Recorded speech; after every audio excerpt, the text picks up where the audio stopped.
Hello friends. Oceanic economics के आज इस विशेष भाग में यथार्थ में हम देखेंगे द्रविड़ आंदोलन के जनक पेरियार, जिन्हें इरोड वेंकट नायकर रामास्वामी भी कहा जाता है। पेरियार को भारतीय सामाजिक कार्यकर्ता एवं राजनीति तज्ञ माने जाते हैं, जिन्होंने आत्मसम्मान आंदोलन और द्रविड़ कज़गम की शुरुआत की थी। ईवी रामास्वामी यानी पेरियार दक्षिण भारत के एक महान नेता बन चुके थे। वह ऐसी हस्ती थी जिन्होंने दक्षिण भारतीय राज्यों के राजनीति को प्रभावित किया था। उत्तर भारत में की कई नई पीढ़ी पेरियार इन्हें आज पहचानती नहीं होगी। फिर भी वो कौन थे, उनके जीवन में रूढ़िवादी हिंदू धर्म के विरोधी क्यों रहे, इसके अलावा वे हिंदी भाषा की अनिवार्य की शिक्षा के खिलाफ थे। उन्होंने एक अलग द्रविड़ नाडु मांग की थी, एक ऐसे राज्य जहाँ पे द्रविड़ नाडु लोगों को उनका हक का ये राज्य मिल पाए। उनकी राजनीति शोषितों और दलितों के इर्द गिर्द घूमती रही। उनका असली नाम इरोड वेंकट रामास्वामी नायकर था। वह एक तमिल राष्ट्रवादी राजनीतिज्ञ नेता थे और सामाजिक कार्यकर्ता भी बन चुके थे। उनके प्रशंसक उन्हें प्यार से पेरियार बुलाते हैं। पेरियार इसका शब्द होता है पवित्र आत्मा या सम्मानित व्यक्ति।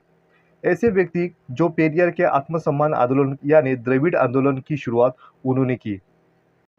पेरियार इन्होंने जस्टिस पार्टी की स्थापना की। बाद में उनका नाम बदलकर द्रविड़ कज़गम हो गया। उन्होंने एशिया का सुकरात भी कहा जाता है। हिंदी विरोधी नेता उसे कहते हैं।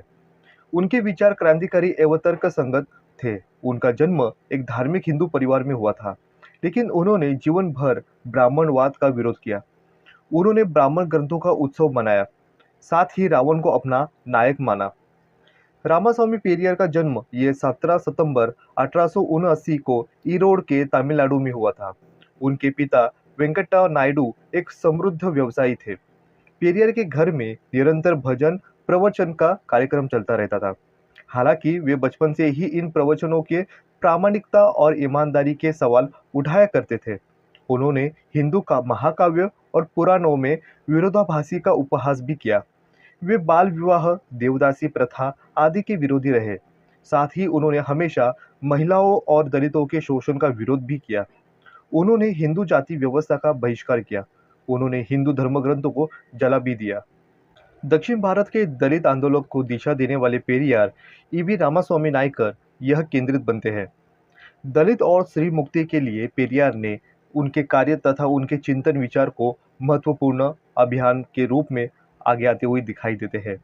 दक्षिण भारत में समाज सुधारक, दलित और मुक्ति के संदर्भ में चिंतन की जो परंपरा रही है, उसे आधुनिक समय में दिशा देने वाले पेरियार, उनकी महत्वाकांक्षा क्या थी, ये समझना आज के समय में उनकी सोच क्या है, आज भी उतनी महत्वपूर्ण, आज दक्षिण भारत में क्यों इतनी महत्वपूर्ण बनी है, इसका ही स्टडी करे किया आज भी जाता है। पेरियार ईवी रामास्वामी नायकर, जिन्होंने 20वीं सदी के भारतीय समाज के तर्क और विवेक के माध्यम से सामाजिक बदलाव हेतु आत्मसम्मान का आंदोलन चलाया। इनके आंदोलन ने दक्षिण भारत के जनमानस में स्वतंत्रता, समानता और बंधुत्व की चेतना निर्मित की थी। 20वीं सदी के आरंभिक काल में देश गहरे उथल-पुथल से जूझ रहा था। देश में एक और ऐसी विदेशी शासक की प्रधानता मुक्ति पाने के लिए संघर्ष भी चल रहा था। इसका नेतृत्व महात्मा गांधी और भारतीय राष्ट्रीय कांग्रेस के परचम तले मध्यम वर्ग से शुरू होती हुई दूसरी ओर देश के हिंदू धर्म की वर्णाश्रम व्यवस्था और इसके संस्कारों में शामिल दलित वंचितों को मुक्ति के प्रयास में भी जारी थे। लेकिन मध्यम वर्ग को समाज की पिछड़ी दलित जातियों को वंचना और विशेष पराहन नहीं थी। पिछड़ी दलित जातियों को कांग्रेस की ओर से सुनहरे भविष्य के आश्वासन के अलावा कुछ भी ठोस यहाँ पे कुछ मिल नहीं पाया। इस उदासीनता को और सामाजिक परिधानता को संघर्ष का दायित्व दलित, पिछड़े और गैर ब्राह्मण नेताओं उसने उठाया। इनमें पेरियार रामास्वामी नायकर महत्वपूर्ण भूमिका निभाते हुए दिखाई देते हैं। वे कांग्रेस की राजनीति और निराश होकर गैर ब्राह्मण राजनीतिक धारा की ओर उन्मुख हुए। इस क्षीण धारा को उन्होंने आंदोलन के रूप में दिया। आज दक्षिण भारत जीवन में आधुनिकता का जो रूप दिखाई देता है, वो प्रथम प्रधान बिंदु पेरियार के रूप में क्रांतिकारी विचारों का प्रारंभ दिखाई देता है। जनता के बीच पेरियार अथवा थाती पेरियार के नाम से वो लोकप्रिय है। ईरोड गांव के रहने वाले इस ईरोड वेंकट रामास्वामी नायकर विज्ञान बोध और तार्किकता के एक ऐसे प्रतिकारी विचारक थे जिन्होंने समाज के दलित पिछड़े समुदाय को सम्मान में जीने के लिए समाज में बराबर के अधिकार पाने का रास्ता सफलतापूर्वक दिखाया। तमिलनाडु के इस कोयबटूर जिले में ईरोड नामक कस्बे में संपन्न जीवन जीने वाले परंपरावादी हिंदू परिवार में उनका जन्म हुआ था। उनके पिता वेंकट नायकर कस्बे के एक नामी व्यापारी और उच्च कुलीन ब्राह्मण थे। माता चिन्नम्मा गृहस्थ महिला थी। 1885 में पेरियार एक स्थानिक प्राथमिक विद्यालय में प्रवेश उनका हुआ। बालक पेरियार स्वभाव से चंचल और शरारती थे। सनातन हिंदू पिता के ब्राह्मण शिक्षकों के देखरेख में पालन पोषण होते हुए वेद पुराण और संस्कृत के ग्रंथों की उनमें धार्मिक आध्यात्मिक शिक्षा के परिचित उनको मिल पाया, लेकिन इसका रुखा तुर्क चिंतन उनको ज्यादा आकर्षित नहीं कर पाया। स्कूल की अनुशासन से बंधी हुई शिक्षा पेरियार के मन को नहीं निभा पाई। कोई 5 साल के इस कम के बच्चे ने औपचारिक शिक्षा लेने के बाद उन्होंने स्कूल छोड़ दिया। पिता के व्यापार में हाथ बटाने लगे। शिक्षा से अलग व्यापार में वे कहीं अधिक सफल रहे। उनके घर पर भोजन तथा उपदेशों का सिलसिला चलता रहता था। पेरियार बचपन से ही इन उपदेशों को प्रामाणिकता से सवाल उठाते रहे। हिंदू महाकाव्य तथा पुराणों में कई बातों का परस्पर विरोधी तथा बेतुकी बातों का मखौल भी उड़ाते थे। बाल विवाह, देवदासी प्रथा, विधवा पुनर्विवाह के विरुद्ध अवधारणा तथा स्त्रियों दलितों के शोषण के लिए वे पूर्ण तरह से विरोधी थे। उन्होंने हिंदू वर्ण व्यवस्था का बहिष्कार किया। उनकी बढ़ती सामाजिकता के चिंतित से उनके पिता ने 19 वर्ष की आयु में ही उनका विवाह नागम्मा से कर दिया। आगे चलकर पेरियार के आंदोलनों में वो सफल सहयोगी के रूप में खड़ी होती हुई दिखाई दी। 1918 में वे ईरोड के नगरपालिका के अध्यक्ष बने। भारतीय स्वतंत्रता आंदोलन के महान नेता चक्रवर्ती राजगोपालाचारी की सलाह से वो कांग्रेस में शामिल हो गए। 1920 में उन्होंने महात्मा गांधी द्वारा बुलाए गए असहयोग आंदोलन में सक्रिय सहभाग भी लिया। इस आंदोलन के तहत उन्होंने विभिन्न संगठनों में हुए अध्यक्ष, उपाध्यक्ष, सचिव पद से इस्तीफा दे दिया। इस असहयोग आंदोलन में उन्हें कारावास भी भुगतना पड़ा। उन्होंने अछूतों पर लगे हुए प्रतिबंधों को हटाने के लिए त्रावणकोर में आयोजित वैकोम सत्याग्रह में भाग भी लिया। कांग्रेस में वरिष्ठ जातियों की नीति से असंतुष्ट होकर उन्होंने पार्टी छोड़ दी। ब्राह्मणवादी वर्चस्व के खिलाफ तामिल और हाशिए पर रहने वाले समुदायों को संगठित किया।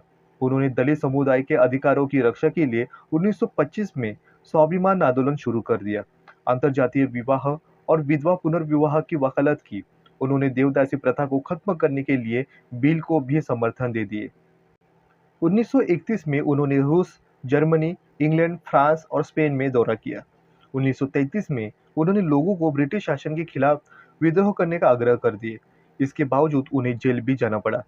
1937 में पहली बार कांग्रेस कैबिनेट के दौरान पहली हिंदी भाषा विरोधी आंदोलन उन्होंने शुरू कर दिया और इसके साथ साथ उन्हें फिर से जेल जाना पड़ा। 1944 में उन्होंने पुरानी जस्टिस पार्टी को द्रविड़ कड़गम नामक एक नई पार्टी में बदल दिया। उनकी द्रविड़ कड़गम पार्टी का लक्ष्य एक संप्रभु और रंगभेद रहित द्रविड़ नाडु की स्थापना करना था। इसके बाद पेरियार ने अपनी पहली पत्नी की मृत्यु के बाद अपनी 28 वर्षीय निजी सहायक मनियाम्मई के साथ शादी कर ली। इसके विरोध में अन्ना दुरई ने नेतृत्व में कुछ अनुयायियों ने अपनी पार्टी छोड़ दी और द्रविड़ मुन्नेत्र कड़गम नामक एक नई पार्टी बनाई। नई पार्टी मुख्य रूप से चुनाव लड़ने के लिए अस्तित्व में आई। पार्टी में विभाजन के बावजूद तमिल जनता पर पेरियार का व्यक्तिगत प्रभाव कम नहीं हुआ।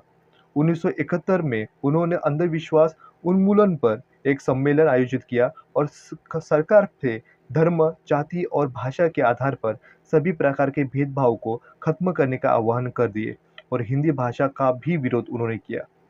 1934 में उन्होंने स्वयं एक सामाजिक क्रांति के लिए समर्पित कर दिए थे। उनका मानना था कि हिंदू धर्म ब्राह्मणों के वर्चस्व और एकाधिकार का एक साधन है। मनुस्मृति अमानवीय है और पुराण परिकथाएं हैं। उन्होंने जाति प्रथा, बाल विवाह, जबरन विवाह के खिलाफ लगातार अभियान चलाया। उनकी उल्लेखनीय पुस्तक the world to come, high the right for the communal reservation, words of the freedom, idea of the nations, Sachchi Ramayan, उन्होंने कुटियारासु जो 1925 में, रिवोल्ट 1928, कुटारुओ जो 1934, उसी के साथ साथ विदुथलाई नामक पत्रिकाओं का संपादन भी उन्होंने किया। पेरियार इनको मुख्य रूप से नास्तिक और हिंदी विरोधी के रूप में जाना जाता है। उनका यह परिचय गलत नहीं होगा, लेकिन एकांकी जरूर है। वो बहुत कम लोग जानते हैं कि पेरियार के संन्यास उन्होंने लिया था। वे संन्यास लेकर उत्तर भारत ही गए थे। उन्होंने प्रसिद्ध हिंदू तीर्थस्थल काशी में रहना चुना था, लेकिन वही एक घटना हुई जिन्होंने उनके होश उड़ा दे। इसीलिए और उनके जीवन में बदल हो गए और वे नास्तिक बन गए। 1944 में कानपुर में हुए एक भाषण में उन्होंने खुद कहा था कि उनका परिवार एक रूढ़िवादी परिवार है। इनमें मंदिर और सराय बनाने तथा भूखों को भोजन उपलब्ध कराए के आदि का उपाय किया गया है। परिवार के सदस्यों ने ऐसे परोपकारी कार्यों के लिए खुलकर दान भी दिए हैं। एक ऐसे परिवार में पैदा होने के बावजूद कई लोग उन्हें क्रांतिकारी और चरमपंथी कहते हैं। उनके इस विचार के पीछे का महत्वपूर्ण कारण ये है कि अपने समाज में कुछ ऐसे पहलुओं को चोट करते हुए जो हमेशा उनको नीचा दिखाते हुए समाज दिखाई देता है। पेरियार बचपन से ही जिज्ञासु थे। सन्यास की उत्सुकता से उन्हें सन्यासी बना दिया। वह घर परिवार छोड़कर गंगा नदी के तट पर स्थित काशी, जो वाराणसी में है, वहां पहुंच गए। सन्यासी होने के बावजूद वह धर्मशाला आदि निःशुल्क भोजन की उम्मीद करते थे, लेकिन उन्हें निःशुल्क भोजन नहीं मिला। पता चला कि फ्री खाने का सुविधा केवल ब्राह्मणों के लिए है। कुछ दिनों तक वो भूखे रहे। उसके बाद युवा पेरियार ने तकरीब निकाली। उन्होंने ब्राह्मण का वेश धारण किया, कंधे पर एक यज्ञोपवीत डाला और धर्मशाला के भोजन करने जा पहुंचे, लेकिन उनकी मूछों ने उन्हें धोखा दे दिया। कहा जाता है कि द्वारपाल ने केवल उन्हें प्रवेश उनका रोका ही नहीं, उनको बेरुखी से धकेल भी दिया। उस वक्त चूंकि भीतर भोजन समाप्ति हो चुका था, तो खाने की जूठी पत्तों को सड़क पर फेंक दिया था। कई दिनों तो भूखे रहने के तड़पने से पेरिया ने मजबूर होकर गली में पड़े हुए झूठे पत्तों पे बचा कुचा खाना खाना पसंद किया। इसके दौरान तमाम कुत्ते भी उनके साथ वही खाना खा रहे थे। उस वक्त धर्मशाला खास तौर पे सर्वोच्च वर्ण वाले ब्राह्मणों के लिए बने गए थे। धर्मशाला का निर्माण तमिलनाडु के एक अमीर द्रविड़ व्यापारी ने करवाया था। अचानक पेरियार के मन में कुछ ऐसे प्रश्न पैदा हुए, जिससे यह पता चलता है कि यह धर्मशाला एक द्रविड़ व्यापारी ने बनवाई थी, तो ब्राह्मण अन्य द्रविड़ों को यहाँ भोजन करने के लिए भला कैसे रोक सकते हैं? आखिर क्यों ब्राह्मण इतना क्रूर व्यवहार करते हैं? द्रविड़ समेत अन्य समुदायों को भूखा मारने तक वे कुछ ही परहेज नहीं करते। उनकी यह जाति व्यवस्था लोगों को जानना चाहिए। वो क्यों इतने मतभेद करते हैं? इन सारे सवाल का जवाब उनको नहीं मिला। पता चलता है कि काशी में ब्राह्मणों की वजह से ही हुए अपमान ने पेरियार के हृदय में गहरे जख्म छोड़ दिए। उनको असंख्य देवी देवताओं के प्रति गहरी घृणा पैदा कर दी। पेरियार ने उस तथाकथित पवित्र शहर से पूरी तरह से मोहभंग हो गया। परिणाम स्वरूप कुछ समय बाद अपने संन्यास पर पुनर्विचार करके वो पुनः गृहस्थ जीवन में आके लौट गए। पेरियार के नाम से विख्यात ईवी रामास्वामी का तमिलनाडु के सामाजिक राजनीतिक परिस्थितियों पर गहरे असर छोड़ा। कम्युनिस्ट से लेकर दलित आंदोलन की विचारधारा, तमिल राष्ट्रभक्त से लेकर तर्कवादियों तक नारीवाद की ओर झुकाव करने वाले इनका सम्मान करते हैं, इनका हवाला देते हैं और उन्हें मार्गदर्शक के रूप में मानते हैं। तर्कवादी नास्तिक और वंचितों के समर्थन होने के कारण उनकी सामाजिक और राजनीतिक जिंदगी ने कई उतार चढ़ाव देखे। 1919 में उन्होंने अपने राजनीतिक सफर से शुरुआत करते हुए कट्टर गांधीवादी और कांग्रेस के रूप में वे कई जाने जाते थे। गांधी की नीतियों जैसे शराब विरोधी, खादी और छुआछूत मिटाने वाले और वे आकर्षित हुए थे। उन्होंने अपनी पत्नी नागमणि और अपनी बहन बालाम्बल को भी राजनीति से जुड़ने के लिए प्रोत्साहित किया था। दो महिलाओं ने ताड़ी की दुकानों के विरोध में सबसे आगे रही थी। ताड़ी विरोध के आंदोलन में साथ एकजुटता में उन्होंने स्वेच्छा से खुद को अपने नारियल के बाग को नष्ट कर दिया था। उन्होंने सक्रिय रूप से असहयोग आंदोलन में भाग लिया और गिरफ्तार हुए भी। कांग्रेस में वे मद्रास के प्रेसिडेंटी यूनिट के अध्यक्ष भी बने थे। 1924 में केरल में त्रावणकोर के राजा के मंदिर की ओर जाने वाले रास्ते पर दलितों के प्रवेश को प्रतिबंधित करने का विरोध करता हुआ इसका विरोध करने वाले नेताओं में राजा के आदेश के गिरफ्तार भी कर लिए गए थे और इस लड़ाई के आगे बढ़ाने के लिए कोई नेतृत्व नहीं मिल रहा था। तब आंदोलन के नेताओं ने इस विरोध का नेतृत्व करने के लिए पेरियार को आमंत्रित किए थे।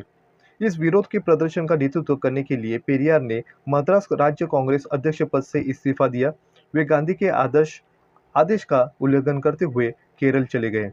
त्रावणकोर पहुंचने के बाद उनका राजनीतिक स्वागत भी हुआ क्योंकि वे राजा के दोस्त थे, लेकिन उन्होंने इस स्वागत को स्वीकार करने से मना कर दिया क्योंकि वे राजा का विरोध करने पहुंचे थे। उन्होंने राजा की इच्छा के खिलाफ विरोध प्रदर्शन में भाग लिए। अंततः गिरफ्तार होने के बाद उन्होंने कई महीने जेल में बिताए। केरल के नेताओं के साथ भेदभाव के खिलाफ उनकी पत्नी नागमणि ने भी महिला विरोध प्रदर्शन में आयोजन किए। कांग्रेस सम्मेलन के जातीय आरक्षण के प्रस्ताव को पास करने के लिए उनके लगातार प्रयास असफल होते हुए रहे। इस बीच में ऐसा ही बताया जाता है कि चेन्नम्मा देवी के शहर के कांग्रेस पार्टी के अनुदान से चलाए जा रहे सुब्रमण्यम अय्यर स्कूल में ब्राह्मण और गैर ब्राह्मण छात्रों के साथ खाना परोसते समय अलग व्यवहार किया जाता है। कांग्रेस छोड़ने पर उन्होंने आत्मसम्मान आंदोलन शुरू कर दिया, जिसका लक्ष्य गैर ब्राह्मणों में आत्मसम्मान पैदा करना था। बाद में वे 1916 में शुरू हुई एक गैर ब्राह्मण संगठन दक्षिण भारतीय लिबरल फेडरेशन मतलब जस्टिस पार्टी के रूप में विख्यात उनके अध्यक्ष बने। 1944 में उन्होंने अपने आत्मसम्मान आंदोलन और जस्टिस पार्टी को मिलाकर द्रविड़ कज़गम का गठन किया। उनके रूप में रूस का दौरा उन्होंने किया, जहां वे कम्युनिस्ट आदर्शों से प्रभावित हुए थे। कम्युनिस्ट पार्टी के घोषणापत्र का पहला तमिल अनुवाद प्रकाशित किया। महिलाओं को स्वतंत्रता को लेकर उनके विचार इतने प्रखर थे कि उन्हें आज मानदंडों को भी कट्टरपंथी माना जाता है। उन्होंने बाल विवाह के उन्मूलन, विधवा महिलाओं को दोबारा शादी के अधिकार तथा अपना जीवनसाथी चुनने का, छोड़ने का, शादी को इसमें निहित पवित्रता की जगह अपने साथीदार के रूप में लेना इत्यादि के सभी अभियान को चलाया था। उन्होंने महिलाओं की केवल बच्चा पैदा करने के लिए शादी की जगह महिला शिक्षा अपनाने को कहा। उनके अनुयायी ने वैवाहिक अनुष्ठानों को चुनौती दी, शादी के निशान पर के रूप में मंगलसूत्र पहनने का विरोध किया। उन्हें एक महिला सम्मेलन में ही पेरियार की उपाधि दी गई थी। पेरियार इनका मानना था कि समाज में निहित अंधविश्वास और भेदभाव की वैदिक हिंदू धर्म में अपनी जड़ से ही भी ज़्यादा यहाँ पे मौजूद है, जो समाज को जाति के आधार पर विभिन्न वर्गों में बांटा हुआ दिखाई देता है, जिसमें ब्राह्मणों का स्थान सबसे ऊपर है। इसीलिए वे वैदिक धर्म के आदेश पर ब्राह्मण वर्चस्व को तोड़ना चाहते थे। एक कट्टर नास्तिक के रूप में उन्होंने भगवान के अस्तित्व का धारणा को विरोध में प्रचार किया है। पेरियार दक्षिण भारतीय राज्यों के स्वतंत्रता आंदोलन में भाग लेने के खिलाफ थे। उन्होंने दक्षिण भारत राज्यों के एक अलग द्रविड़ देश की मांग की थी, लेकिन दक्षिण के अन्य राज्य उनके विचारों से सहमत नहीं हुए। वे वंचित वर्गों के आरक्षण के अनुवा वे 1937 के उन्होंने तमिल भाषा लोगों पर हिंदी थोपने का विरोध भी किया था। पेरियार ने संपूर्णतः तमिलनाडु का दौरा किया और कई सभाओं में लोगों से संबंधित किया और अपने विचार लोगों तक पहुंचाए। अपने अधिकांश भाषणों में वे बोलते रहे कि कुछ भी सिर्फ इसलिए स्वीकार नहीं करो कि मैंने कहा है, इस विचार पर करो। अगर तुम में समझते हो और इसे तुम स्वीकार करते हो तो ये स्वीकार तुम्हें जरूर करना चाहिए, अन्यथा इसे छोड़ देना चाहिए। नास्तिक और ब्राह्मण विरोधी राजनीति के बावजूद अपने दोस्त और स्वतंत्र भारत के पहले गवर्नर जनरल राजगोपालाचारी ने उन्हें व्यक्तिगत संबंध अच्छे रहे थे। उनकी पहचान तर्कवाद, समानतावाद, आत्मसम्मान और अनुष्ठानों को विरोधी धर्म और भगवान की अपेक्षा करने वाले जाति और पितृसत्ता के विध्वंसक के रूप में माने जाते हैं। दक्षिणपंथी उनकी आलोचना और व्यक्ति रूप में कहते हैं कि जिन्होंने उनकी धार्मिक भावनाओं को, परंपराओं को अपमानित किया था। पेरियार और डॉक्टर बाबा साहेब अम्बेडकर में कई विचार में एक जैसे थे। वह एक तरह से तमिलनाडु के डॉक्टर बाबा साहेब अम्बेडकर माने जाते हैं। पेरियार 4 चीज़ों के खिलाफ थे। वे हमेशा कहते थे, अगर आप मेरे दर्शन को समझना चाहते हैं तो मैं ब्राह्मणों के खिलाफ हूँ, क्योंकि वे खुद को बाकी सभी श्रेष्ठ मानते हैं। मैं अमीरों के खिलाफ हूँ, क्योंकि अमीरों की शक्ति के खिलाफ होने कारण क्योंकि वे भ्रष्ट हो सकते हैं और भाग्य का फैसला कर सकते हैं, हर किसी का नहीं हो सकता। मुझे शिक्षित लोगों पे संदेह है, क्योंकि वे हमेशा न्याय के लिए खड़े नहीं हो सकते। और मैं सभी धर्मों के खिलाफ हूँ, क्योंकि धर्म आपको सोचने से रोक सकता है। पेरियार हिंदू धर्म के आलोचक थे। वो वास्तव में सभी धर्मों के खिलाफ थे, लेकिन उन्होंने अंबेडकर के बौद्ध धर्म को अपनाने का फैसला का स्वागत किया था। उन्होंने हिंदू महिलाओं को अधिकार देने वाले हिंदू कोड बिल को अंबेडकर को समर्थन पूरी तरह से दिए। पेरियार ने अंबेडकर और पेरियार के संघर्षों का विचारों में कई समानताएं हैं, लेकिन एक बुनियादी बिंदु पर अंबेडकर और पेरियार के विचार बहुत ही अलग दिखाई देते हैं। वह है भारतीय संघवाद। भारतीय संघवाद पे उन दोनों में विचार अलग अलग दिखाई देते हैं। पेरियार के संदेह था कि भारत उच्च जाति उत्तर भारतीय हिंदुओं को देश बना रहा है। पेरियार भारत संघ को लेकर बहुत ही सशंकित थे, इसीलिए वे संविधान समिति की चर्चा के दौरान भी बहुत खुश नहीं थे। उनका मानना था कि यह अच्छा है कि हमें संविधान के माध्यम के अस्पृश्यता की प्रथा को रोक दिया है, लेकिन हम अभी भी यह नहीं कर सकते। अंबेडकर को मूर्ख बना दिया गया है, ऐसा उनका मानना था। तमिलनाडु में वर्तमान सत्ताधारी पार्टी द्रविड़ मुन्नेत्र कड़गम मतलब डीएमके की स्थापना रामास्वामी पेरियार द्वारा शुरू की गई थी। स्वाभिमान आंदोलन के द्वारा पेरियार ने 20वीं सदी की शुरुआत में ही जाति और धर्म के खिलाफ तर्कवादी आंदोलन शुरू कर दिया। पेरियार रामास्वामी के विचारों से वर्षों से तमिलनाडु राजनीति और राजनीतिक दलों को प्रभावित कर चुकी है। इनमें इस आंदोलन से निकली द्रविड़ मुन्नेत्र कड़गम और ऑल इंडिया अन्ना द्रविड़ मुन्नेत्र कड़गम मतलब डीएमके और एआईएडीएमके शामिल है।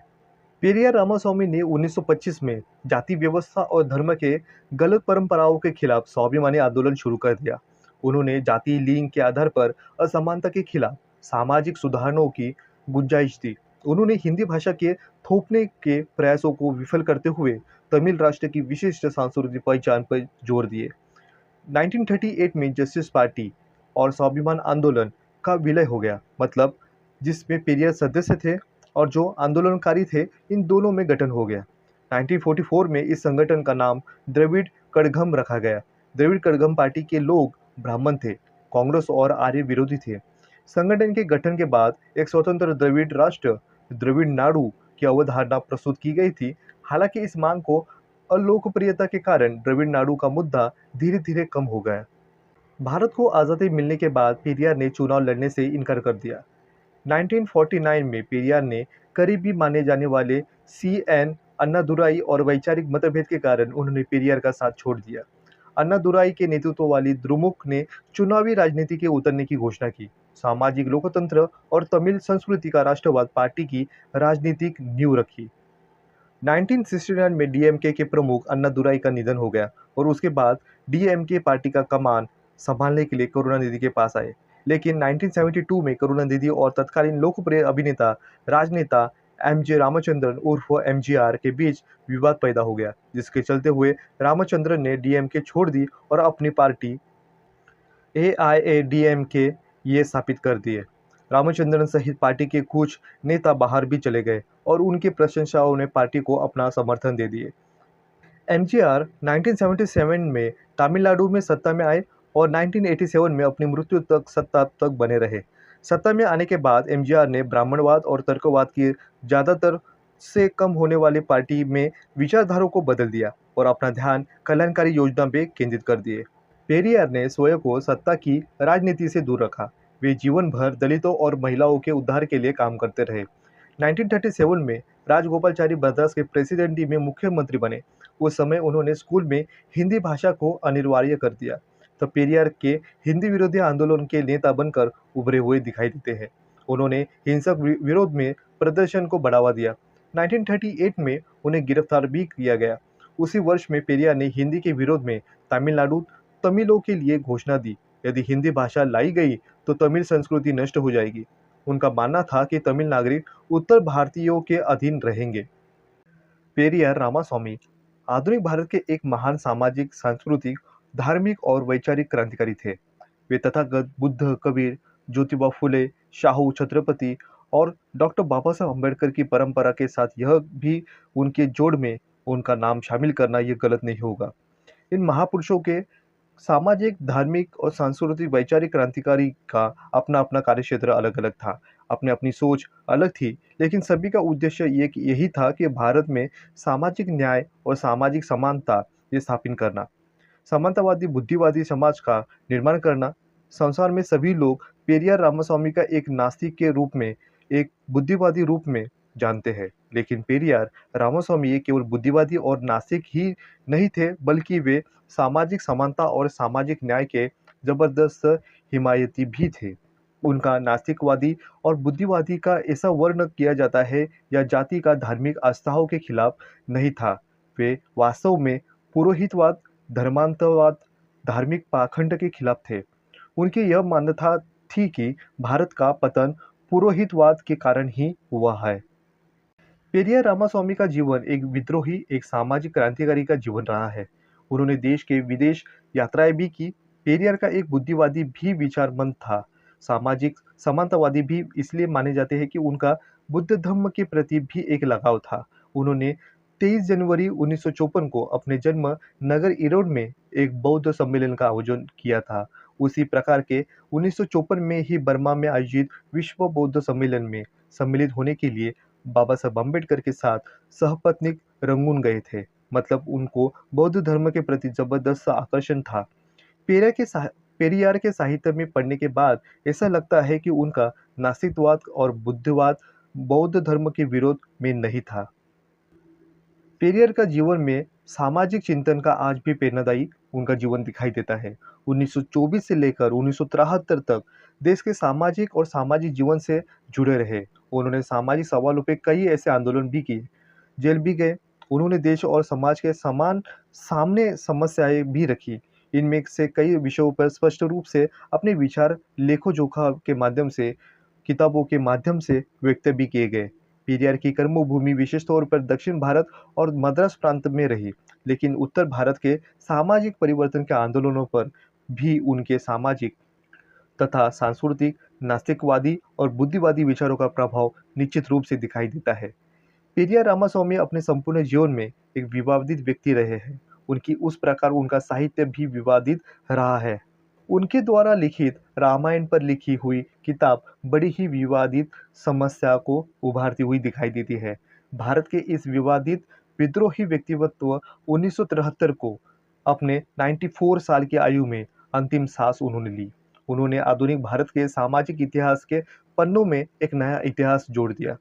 उन्होंने अपने विचारों, अपने कार्यों और अपने साहित्य के द्वारा आधुनिक भारत में सामाजिक समानता के आंदोलन को गति देने की पूरा प्रयास उनके द्वारा किया गया। इसीलिए आज के सामाजिक परिवर्तनवादियों ने उनके प्रति पूरे सम्मान की भावना जगाई है। पेरियार आज सारे समानतावादी, सामाजिक न्यायवादी लोगों के लिए एक प्रेरणा बनकर उभरे हैं। पेरियार रामास्वामी ने अपने अपने क्रांतिकारी विचारों से केवल क्षेत्रीय नहीं बल्कि राष्ट्रीय परिवेश में महत्वपूर्ण प्रभाव डाला है। उनके आत्मसम्मान आंदोलन ने सदियों तक पशुवत दर्जा पाने वाली पिछड़ी और दलित जातियों के सम्मान और गरिमा के भाव जगाए हैं। उनके जीवन में मनुष्यता के भाव को संचार किया और अधिकार देने की चेतना उत्पन्न की गई थी। उनकी वैचारिक ऊर्जा का स्रोत तमिल जीवन और परिवेश क्या, लेकिन उनके चिंतन में राष्ट्रीय चिंता की झलक दिखाई देती है। यही वजह थी कि उनके विचारों का प्रसार सुदूर संयुक्त प्रांत तक हुआ है। रामस्वरूप वर्मा ने पेरियार के तर्क बुद्धिवाद प्रेरित होकर अर्जक संघ का नाम का सामाजिक आंदोलन चलाया। इस संगठन ने पिछड़ी जातियों के बीच तर्क और विवेक की जो जोत जलाई है। पेरियार रामास्वामी क्योंकि कांग्रेस में थे, इसीलिए वे कांग्रेस के माध्यम से गैर ब्राह्मणों के लिए सरकारी नौकरियां में, विशेषतः शिक्षा संस्था में और विधानसभा के आरक्षण में प्रतिनिधित्व के लिए प्रयास कर रहे थे। लेकिन उन्होंने देखा कि तमिलनाडु प्रदेश कांग्रेस जिस प्रकार से ब्राह्मणों का प्रभुत्व और गैर ब्राह्मणों के लिए आरक्षण के खिलाफ है, इसलिए उन्होंने 1925 में हमेशा के लिए कांग्रेस से अपना रिश्ता तोड़ दिया। उसके बाद उन्होंने उसी वर्ष रामनाथ द्वारा स्थापित सेल्फ रिस्पेक्ट मूवमेंट शामिल में होकर उनका नेतृत्व अपने हाथ में लिया। यह आंदोलन जातीय अछूत के धर्म के नाम पर चलने वाले अम्बेडकर के विचारों से प्रेरित होकर आडंबरों को समाज और धार्मिक क्षेत्रों में व्याप्त ब्राह्मण वर्ण वर्चस्व को समाप्त करने के लिए लिया था। उनके विचारों के कारण जनता ने उन्हें उत्तर भारत का पेरियार कहकर सम्मानित किया है। बिहार के त्रिसंघ सामाजिक परिवर्तन के लिए पेरियार की भावना का ही अनुसरण किया गया है। इन प्रयोजनों के कारण बावजूद सुनियोजित रूप से पेरियार की पहचान एक क्षेत्रीय सीमांत तक रह चुकी है। आत्मसम्मान आंदोलन के कोख से लेके निकली हुई द्रविड़ पार्टियों से सांप्रदायिक और दिखावटी उदारपंथवादी राष्ट्रीय पार्टियों से जड़गोड़ किया गया है। सत्ता के लिए इन पार्टियों के संतुष्ट करने के लिए एवज में उन्होंने पेरियार के तर्क, बुद्धिवाद और समाजवाद के क्रांतिकारक विचारों को ताक कर रोक दिया है। यहाँ तक कि हिंदू धर्म के जिस पूजा पाठ, अनगणित देवताओं को उनके कर्मकांडों के अंधविश्वासों और दर्शन के खिलाफ पेरियार आजीवन लड़ते रहे। इस तरह से आज के इस भाग में हमने देखा कि पेरियार, इरोड वेंकट नायकर रामास्वामी, इनके जीवन से हमें यह पता चलता है कि पेरियार का संपूर्ण धर्म चिंतन नास्तिकता और बुद्धिवाद पर टिका हुआ है। वे स्त्री पुरुष समानता के पक्षधर रहे हैं। उनका चिंतन स्वतंत्रता, समानता और बंधुत्व के मूल्यों को स्थापित करने के लिए दृष्टि प्रदान करता है। आज भी दक्षिण भारत में, तमिलनाडु में पेरियार का नाम आदरपूर्ण लिया जाता है। आज के इस विशेष भाग में बस इतना ही। मिलते हैं नए भाग में एक नए व्यक्तिमत्व के साथ। तब तक शुक्रिया।